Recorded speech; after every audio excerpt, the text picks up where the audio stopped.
Welcome to the Becoming Superhuman podcast, where we interview extraordinary people to bring you the skills and strategies to overcome the impossible. And now, here's your host, Jonathan Levy.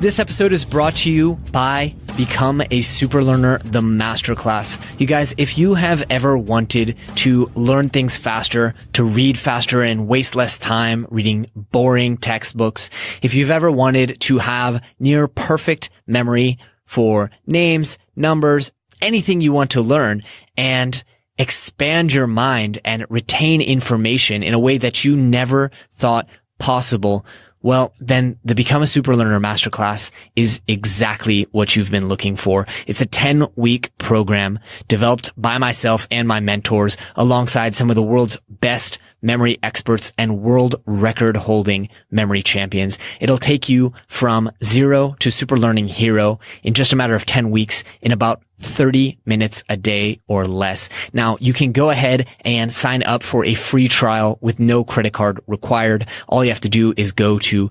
jle.vi/learn. And if you choose to pick up the full course, you will also get an incredible discount for listeners of this podcast only. So please make sure to check it out and support the show. And on to today's episode. Greetings, super friends, and welcome to this week's episode. You know, guys, I was going to take the day off, but instead I recorded an amazing episode for you guys, and I have JLG107 from the US of A to thank. He or she left a review saying favorite podcast ever is in all caps. 5 stars. I've listened to almost every episode. It may even be an issue. Well, that is very impressive because I have to admit, I haven't listened to every single episode. So thank you, JLG107. We really appreciate that. Our whole team just did a massive circle high five because of that review.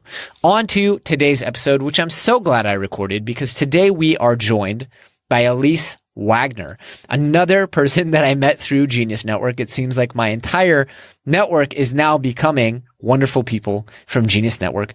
Elyse has a passion for educating and empowering others to become the CEO of their health. And for that reason, she is the proud co-founder of the FMCA, the global leader in health coaching. Their innovative training courses are making personalized healthcare a reality for the world. And though that's the bio that I wanted to give for Elyse, I think that it perfectly lines up with what we talked about in the episode because we've talked about functional medicine a lot in the past. We've had incredible guests from Mark Hyman to Sachin Patel. We've learned a lot about what functional medicine is. What we haven't actually learned is how we can start applying and approaching it from a way that's practical and affordable in our own lives. Having a functional medicine doctor can cost tens of thousands of dollars a year, and that's not realistic for many people.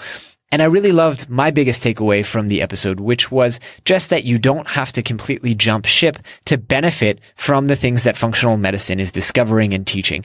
You can work with your doctor in a different way. You can be an educated consumer of medicine, and you can always find a functional medicine coach. Elyse will share with you how to do that. I really enjoyed chatting with Elyse. She has an incredible energy and vibrance, and it is, as you will find out, only because of functional medicine. We really hear a lot in this episode about her journey to health and wellness, both emotionally and physically. So without any further ado, my new super friend, Miss Elise Wagner.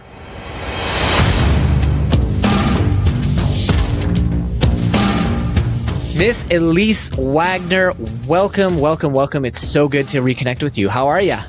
Oh, thank you. It's so good to connect with you as well. I'm doing fabulous. How are you? I'm also doing really well, despite the fact that this is the third of 4 or 5 episodes I'm doing today, you know, batching like tasks and all that productivity stuff. Every one of them has been as energizing and motivating as I'm sure this one will be. So I'm doing really well. I love it. Yeah. So at least to give people a little bit of background, we are super friends thanks to Brandon, our amazing team member who was at a Genius Network meeting. I feel like every episode now I'm like, shout out Joe Polish. Thank you for connecting me to amazing human beings. Yes. And we mind melded last time about functional medicine. So I'm going to backtrack us a little bit and have you tell the audience a little bit about what you do and what is superhuman about it. Awesome. Well, yeah. And Genius Network, big shout out to Joe and Brandon. It was amazing to meet everyone in person. Hopefully you and I can connect in person too. Yeah. So the Functional Medicine Coaching Academy, we train health coaches in functional medicine and positive psychology, along with functional nutrition and mind-body techniques. And ultimately, I think what's superhuman about this is that not only do the students who come through the program, it's a 12-month online training program, have transformations in their personal life, professional life, their health, their happiness. They are now equipped and empowered with the tools, the skills, the techniques, the mindset to go out into the world. And we kind of use this terminology that they are the boots on the ground to go and to spread this message of functional medicine, which is getting to the root cause of dis-ease and taking a systems-based approach to looking at the whole body and the whole person as an interconnected web, if you will, or system.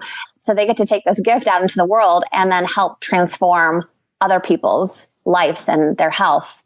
And it's just an amazing, humbling thing to watch unfold. Absolutely. Now, we've done a few episodes on functional medicine. We talked to our mutual friend, Sachin Patel, and we've talked to Mark Hyman. For those who haven't heard those episodes, and I do recommend checking them out as a precursor to this one or a postcursor, tell us a little bit about functional medicine and how it is different from the medicine that people are used to experiencing, especially in the West. Yeah, totally. I'm a very visual learner, so I like to also kind of paint a picture while I'm speaking. So bear with me, if you will. Yeah, that's the best way. That's what we teach in our accelerated learning courses. Awesome.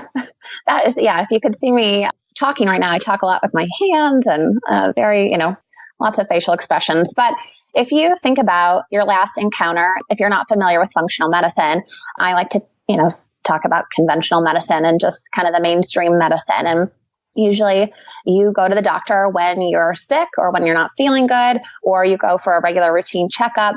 And I just want you to imagine, you're in the doctor's office, you're sitting there, you're probably sitting in the waiting room for a good, half an hour, if not longer, especially in the States. And I don't know what it's like in Israel, and then you get taken back by the nurse. It's just, hi, they call your name, you come back, and then you maybe see the doctor for, I think the amount of time is about 5 to 7 or maybe even 9 minutes max. And the doctor is pretty much just focused. And what they're trained to do is really to figure out what's going on and kind of pinpoint and put a label on it as far as a dis-ease. So they kind of are already looking at the mindset is, I'm going to look at this person from what's wrong with them. What do they have going on? And then what pill can I prescribe to them, or steroid cream or whatever, to get rid of their quote unquote pain. Okay. Mm-hmm. And, so the person takes the pill or the pain or the prescription. So they give them a prescription and then they go off. And there might be certainly some conversation about, well, you need to lose weight, right? Or you need to start exercising. And that's about the extent of the conversation. So, when we flip this on its head, and Mark Hyman likes to, say functional medicine is the wave of the future. It's going to just be medicine. And, I 100% believe that every single morning I wake up and I have a little affirmation on my desk that says functional medicine will prevail. Love that. Thank you. And it's something I believe, a walk the talk, right? But when you see a functional medicine practitioner, it's not typically in a hospital-like setting. It's in a much more warm, friendly, inviting environment. And you're going to, probably be greeted by staff, and you're going to be taken care of. You're going to be walked back to the room, and people know you by name, and then the doctor will come in, and the functional medicine doctor typically will spend about 45 minutes to an hour with their clients or their patients, which is amazing. And they're really digging deep into what we call the timeline of this person's health history and what kind of things happened to them in the past. I mean, there's questions that are like, how is this person, how were you born? Do you know if you had a vaginal birth or a natural birth, or was it C-section, or, were you breastfed? There's lots of different questions that are asked to really get a overall sense of this person. What kind of environment are they living in?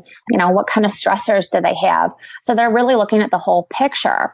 And then the other amazing thing about functional medicine is that it's not what the doctor wants to give you or to tell you. And certainly the doctors come with, ideas, but there's a relationship that's going on between the patient and the client or the doctor.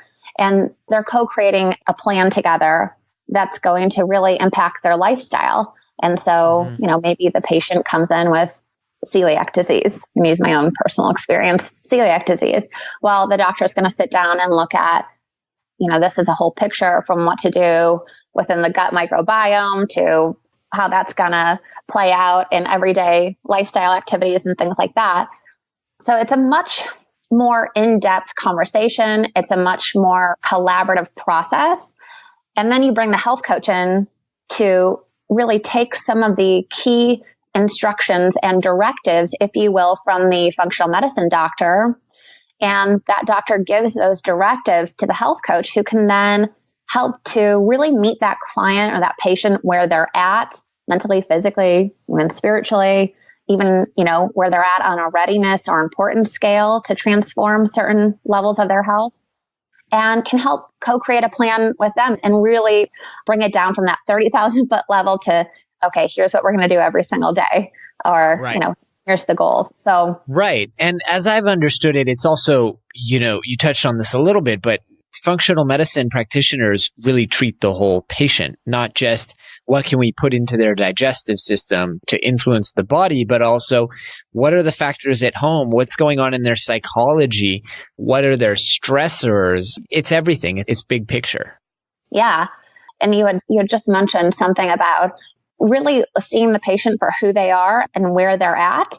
It's huge. And being heard is just, another huge process, I think, of functional medicine that is offered. Whereas, the conventional space does not really give you the space or time to do that. So, So you mentioned celiac and your journey, Elyse. Tell us a little bit about that. I mean, how did you become interested in functional medicine? Why is it so important for you? Yes. Oh, wow. So this actually, we were thinking about this a couple days ago, because I think it's been about 20 years since I've started on my journey, if you will, towards health. But when I was 13 years old, I was overweight. I was about 200 pounds, and I was taunted as obese Elyse. So I never knew that you could actually rhyme my name with something. Lo and behold, wow. You can.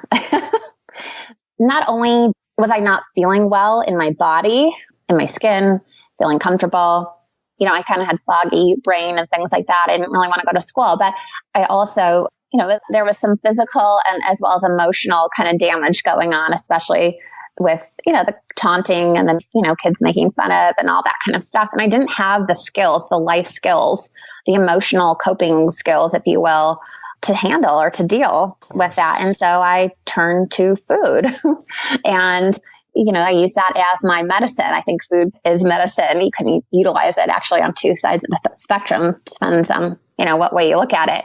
So I remember sitting down at the kitchen table with my parents at 13, and I said, I really don't like the way I look and I don't like the way I feel. And I know that if I don't change something, it's probably going to lead me down a pretty nasty road. And I need help because, I was 13. I didn't have the resources besides really just using my voice.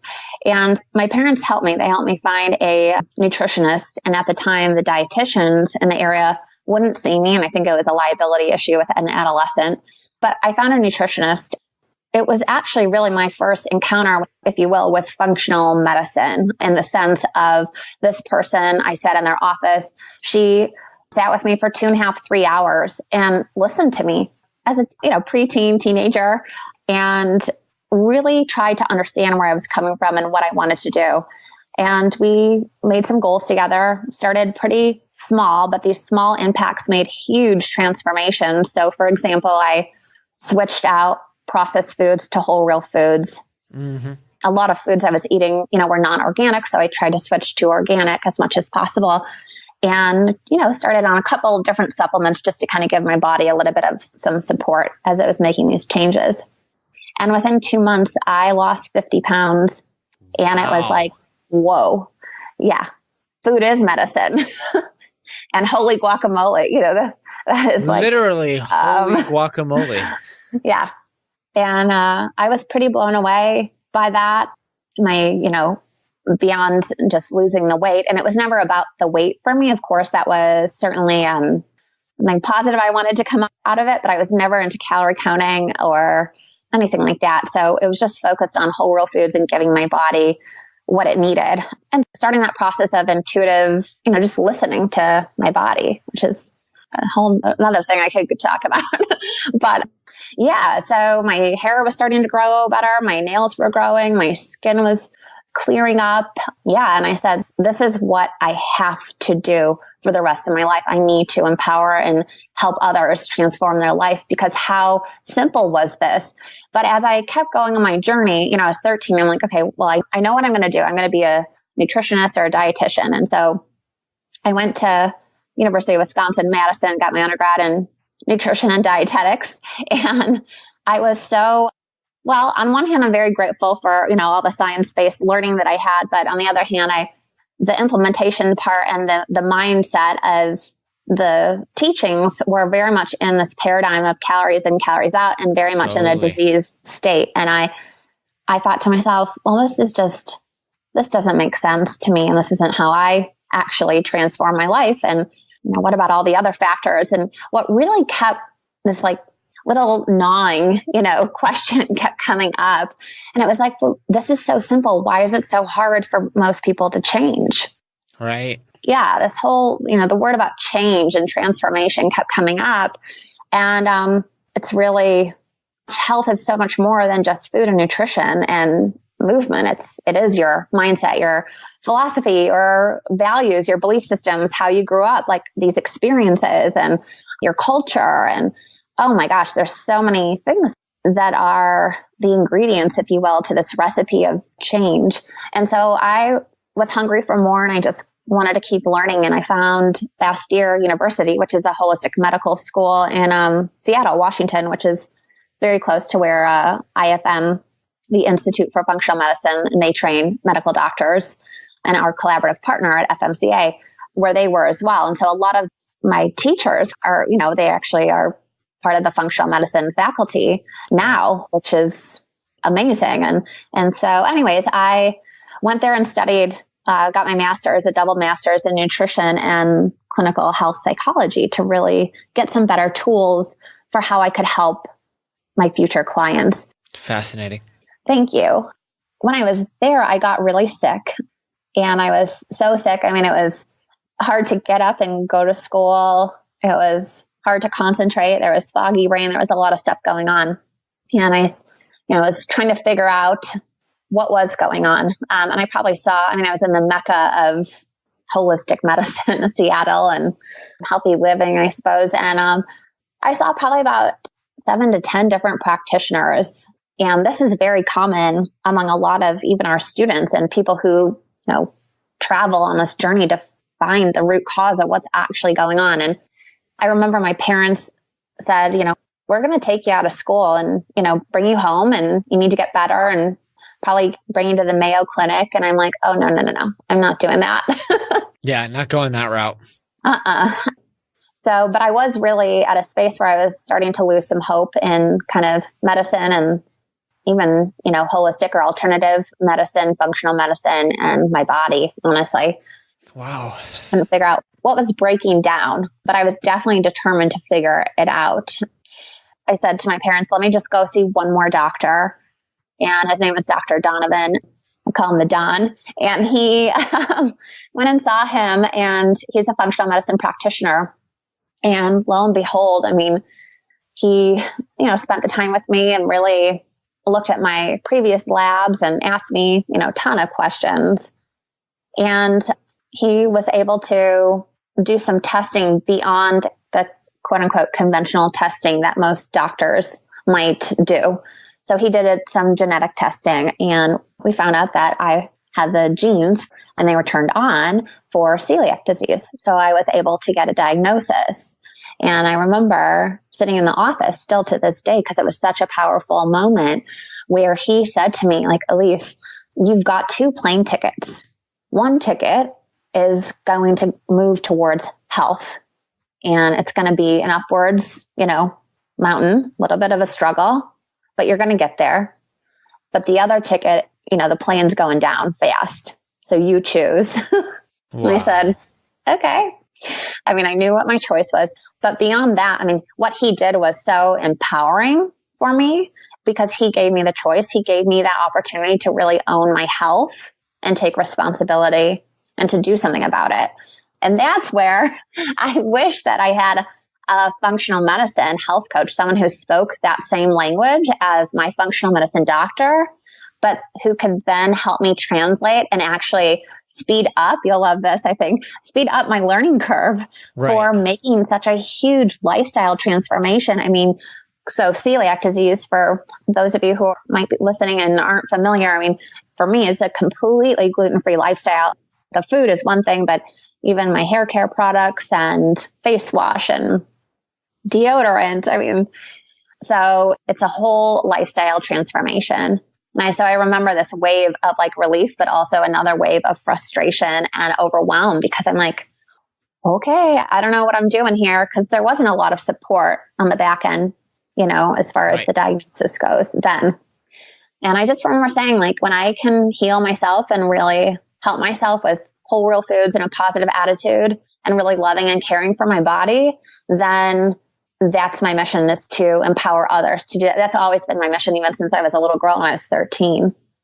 I had started a private practice in Seattle. I knew I didn't want to just do one-on-one consultations. I knew what I had to give to the world was so much broader and bigger, and had to just make a bigger impact. So I moved back to Chicago, and I started searching for people in the area who did similar things, food, nutrition, and positive psychology, mind-body stuff. And I found Sandy Scheinbaum. And Sandra is my business partner. And anyways, we got together and very slowly built this, what it is today, which is the Functional Medicine Coaching Academy, where we're now training health coaches to go out and do the work. And become versed in this new practice that is emerging and slowly but surely taking predominance. So I want to ask you, let's put our listener hat on, and I want to ask you, what are some things that we can give people as takeaways for this episode that can influence the way that they interact with the health system? In other words, what are some questions that they can ask? What are some things that they can look out for so that they don't wind up getting stuck in the position that you are in, which is going back and forth from doctor to doctor who can't help them? Mm-hmm. Yeah, this is a really amazing question. I probably have a lot of things to say on it, but I'm sure. I think one of the biggest things is a question. It's not even a question. It's more of a knowingness about knowing that you've got to be your own advocate. I think you've got to start there first, and that not all of the doctors and practitioners that you might see have all the answers, or even ask all of the questions and that might need to be asked. And so I think when someone is starting out on a journey or looking into, functional medicine, they can be asking their practitioner, what else is out there? What else could help me? Is there anything else that this, might be attached to? For example, so let me kind of bring this into an example a little bit, for celiac disease, if I was to go to the doctor knowing, and this is my past history, I know that celiac disease is an autoimmune disease, which can also lead to other autoimmune disease happening in the body. And so I might ask, what else could be affected with what's going on right now? Or what kind of support? I think this is another huge question that, whoever is asking the question, the client, the patient, would think to really ask themselves. Because a lot of what I really truly believe is that a lot of these answers are truly within, ourselves. So, but one of the questions I think is huge is, what kind of support do I have around me to really help me make some changes? What kind of things do I need to think about as far as barriers that might come up that might impede some of the transformation. So whoever's making these changes are going to get some support, from a doctor, can kind of start to shift their mindset a little bit and start to ask some of these open-ended questions, if you will, that they can really answer themselves and help to be their own advocate. Right. So it sounds like you don't expect for everybody to go drop their doctor and go see a functional medicine practitioner instead. How do we navigate that as consumers? Because now it's like you can't unknow what you know. And now I know that, hey, my doctor is only spending 9 minutes with me. And hey, he's really not thinking about what's going on in my life outside of what my blood tests show. So I can't unknow that. And at the same time, I don't think is it a responsible thing to recommend that people drop their doctor and go see a functional medicine doctor instead? How do you navigate that balance? That is such a good question. I mean, one of the things that's coming up for me, because I like to empower people with where they're at, and it might not be, feasible for someone to just drop their doctor, especially if a lot of functional medicine practitioners, and we're trying to change this. And I'm just speaking as a whole from the functional medicine, community, especially like people like James Maskell. But most functional medicine practitioners are out of pocket. So that could be a barrier to some people. So I always like to meet people where they're at and say, what would make sense for you or what feels right for you. But if someone's not able or willing or ready just yet to move to a functional medicine model, one of kind of a stepping stone, if you will, or I like to say, the bridge that can kind of help them is if they can't help or get some support from a functional medicine doctor just yet, maybe they can start with a functional medicine health coach who can support them on some of the lifestyle transformations that they can make right now in their everyday life. And so that's a great way to kind of combine the positive psychology of the open-ended questions, the way that, just kind of start infusing your life with a positive, mindset, a way to think a little bit differently about your situation and, to have someone who's a support person, a cheerleader, if you will, someone who's kind of guiding you and keeping you accountable. So I think those are a lot of things that we look outside of our doctors normally to go to, like a nutritionist or a therapist or something like that. But as, a functional medicine health coach can really encompass, and they're certainly not diagnosing or treating or anything like that, but they can certainly help you on your road and on your path and spend some more time with you. And it's certainly at a much lower price point than seeing a functional medicine doctor at this point. Right, absolutely. And it sounds like this is something that FMCA is working towards, and also Mark Hyman, I know, is working towards, is having functional medicine doctors, because they are doctors. Most of the people that I've spoken to are functional medicine doctors, not just practitioners. I think they deserve the respect of being called doctors. Moving them into HMOs and covered under insurance. We could talk a whole episode about what's wrong with healthcare in America and why it's so damn expensive. But that's the vision, right? Yes, absolutely. Amazing. So, Elyse, I want to ask you to give our audience a little bit of homework. I really like assigning homework because I know as a learning kind of expert, I hate to call myself an expert, I don't know if you feel the same way, as a learning enthusiast and someone who thinks a lot. I love that. Right, exactly. It's like thought leader maybe, but then like who said I'm a thought leader? Anyway, as someone who thinks heavily about learning, I know that people need to actually take this and play with it and do something to learn anything from what we've been talking about. So what's a good first step for people to actually do some homework at home in order to get themselves right and healthier? Yeah. Well, I feel very strongly about this, that we're all here to give some sort of a gift to the world. And I think one of, my driving forces personally is to be as healthy as possible so I can continue giving my gift.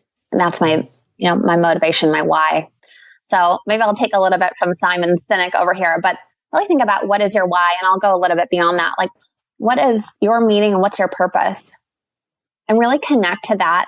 And I know that kind of seems silly, but it's when you can really connect to something that's deep and meaningful, that's where your motivation will spring from. And that'll be the driving force. So what's meaningful and what's your purpose in life? And then I always love to ask people, what are your top, 3 to 5 strengths? What are the things that you really do well? And really focus on those and give yourself, I love to mind map, kind of let myself brainstorm a little bit. And then, I actually will look at the words that I've written down and I'll ask myself, like, what has the most emotional charge for me? Right. I'll go with that and choose, a couple, but lead with that. And, every single morning I will take a couple minutes and just really ground myself in my why and my purpose. I will ground myself in my strengths. And that's how I'm going to lead throughout that day. And it really sets a beautiful tone for the day. And it also allows you to really just shine with your strengths, shine with your purpose, keeping that at the forefront. So just, some people walk around and they know it, but having it like written down. And if you could see my room right now, I have a big, Post-it notes and things like that all over my wall. And I like to see things visually. So I have that written down. I get to see that. So those would be a couple of questions that I would have you really give a think. And I know they're simple and easy to say, but when you sit down with them, it's a beautiful process. So that's really great. And I want to just draw out that this is the difference with functional medicine is you could have told me, hey, there's this special test of your microbiome that you should really do because your doctor's not going to, you could have said that. You could have said, hey, your doctor's not going to tell you to take a few minutes this morning, drink a liter of water. There are 1,000 things you could have said. And yet the difference with functional medicine is you went straight to mindset, understanding that the whole organism is influenced. It's kind of weird to call people an organism, but the entirety of your well-being is influenced by what's going on in your mental state. And I don't just mean that I mean it two ways, really. The woo-woo kind of like, matter is reality and what you're thinking becomes yes, but also, this is what kind of hormones are coursing through your body and are they hormones of gratitude and alignment with your purpose and excitement and dopamine because whatever you're doing is in service, it's a means to an end, or is it in this low level kind of loop of anxiety thinking that we all tend to get into? Mm-hmm. Yeah, absolutely. And I think it just plays as well onto the part of the positive psychology. And, in positive psychology, we look at what is right with the person versus, what is wrong with them. And we focus on that and utilize and, build up their strengths. And actually there's a really great resource for people to figure out what their strengths are. It's called the VIA.org. So if you go to that website, you can take a quick little survey and it's complimentary, free. That's a nice way to kind of do a strengths finding test for you. Yeah, I remember Sandy talking about that I have a visual mnemonic that I memorized Yes. when I was listening to her. I was actually in the audience when she gave her lecture at Genius. Yes. Very, very cool. And I think I did that and I have the results. I did it right after she mentioned it. You'll have to let me know. Yeah, I'll send it over to you. I would love to ask you some rapid fire questions, if that's all right with you. So First one, complete the sentence for me. Most people would be much better off if they just thought positively. Beautiful. Short and sweet and true. I love it. What's one thing that you believe that other people think is really crazy? What you think about, you bring about. Oh, that's a good one too. You are ready for these, man. I thought I'd stump you. I read your sheet. I did my homework. Yeah, that's fair. You can throw me a curveball if you want. That's fair. No, it's okay. What are some books that have dramatically impacted your life? Ooh, The Nutrition Prescription by Phyllis, can't remember her last name, Doyle or Boyle, something like that. And then the Michael Singer, The Untethered Soul. Wow, beautiful. Ooh, good one. I haven't read that one, but I've heard about it a few times. Yeah. I'm going to check it out. Oh, and I probably should throw in the Tao Te Ching. That's a pretty good one. Yeah, it's withstood the test of time, I guess. Yeah. Very, very cool. Best $100 you've ever spent? I'm so glad that you asked me this because I literally was thinking about this and I just got to be totally honest with you. The best $100 that I have spent recently and I don't know if you guys have this in Israel, but I spent $150 on getting free delivery for the year from Instacart. And that's where I get all my groceries delivered. So I can save myself some stress and money and time from going to the grocery store. So Instacart. Yeah. That's a really, really good one. I was talking to my fiance. I recently read Happy Money, which I recommend. Actually, Joe Polish recommended it.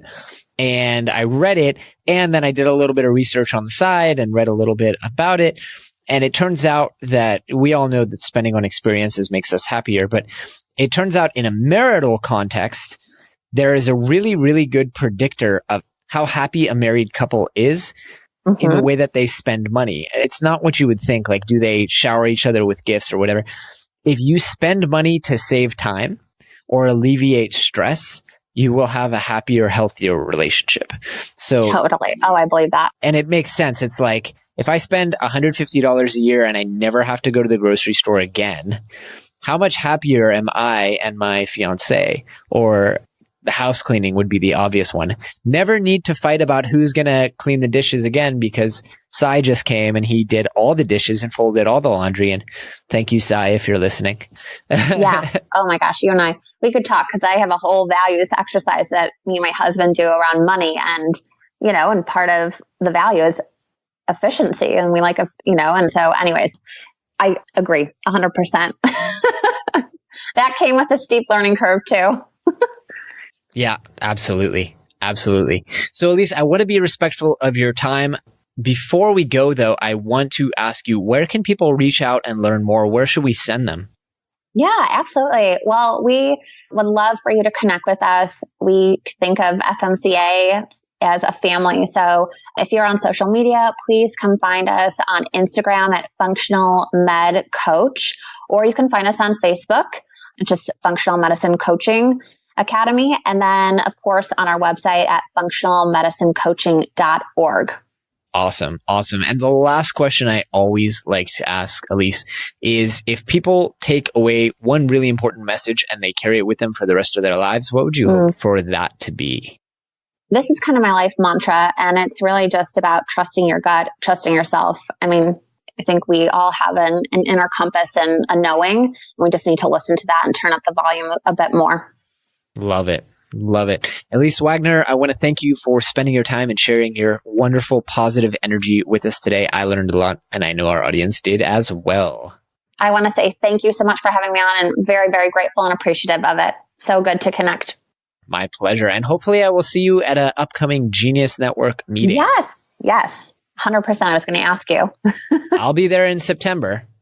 Okay. Hey, that's actually when I was thinking about coming too. So see you then. Right. We're going to make it happen. We're going to continue the super friendship. Awesome. I love it. Thank you so much. All right. You take care, Elyse. You too. Bye-bye. All right, super friends, that is all we have for you today, but I hope you guys really enjoyed the show, and I hope you learned a ton of actionable information, tips, advice that will help you go out there and overcome the impossible. If you've enjoyed the show, please take a moment to leave us a review on iTunes or Stitcher, or drop us a quick little note on the Twitter machine at GoSuperhuman. Also, if you have any ideas for anyone out there who you would love to see on the show, we always love to hear your recommendations. You can submit on our website, or you can just drop us an email and let us know. That's all for today, guys. Thanks for tuning in. Thanks for tuning in to the Becoming Superhuman podcast. For more great skills and strategies, or for links to any of the resources mentioned in this episode, visit www.becomingasuperhuman.com/podcast. We'll see you next time.